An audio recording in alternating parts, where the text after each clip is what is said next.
দীর্ঘ প্রতীক্ষার পর হামজা চৌধুরী বাংলাদেশে পা দেওয়ার পর থেকেই যেন দেশে উৎসবের আমেজ।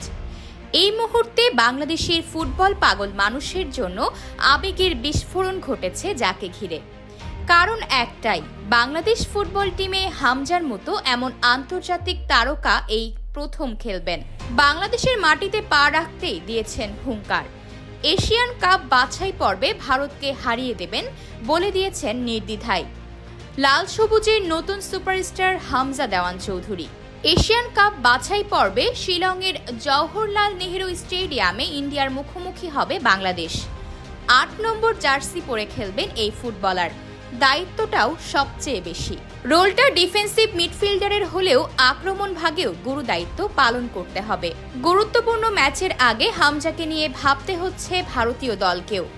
এই ম্যাচের জন্য অবসর ভেঙে ফিরেছেন তাদের সবচেয়ে বড় তারকা সুনীল ছেত্রী। ESPN ইন্ডিয়ার সামাজিক যোগাযোগ মাধ্যমে শোভা পাচ্ছে হামজার হাস্যোজ্জ্বল ছবি, যেখানে দেখা যাচ্ছে সিলেটের ওসমানী ইন্টারন্যাশনাল এয়ারপোর্টে ছাদখোলা গাড়িতে তারকাকে ঘিরে রেখেছে গণমাধ্যম ও ভক্তরা। ইংলিশ প্রিমিয়ার লিগে খেলা এই ডিফেন্সিভ মিডফিল্ডারের আগমনকে বাংলাদেশের ফুটবলের জন্য ঐতিহাসিক মুহূর্ত বলে উল্লেখ করেছে তারা। আয়েশা অর্থী, নিউজ ডেস্ক, গ্লোবাল টেলিভিশন।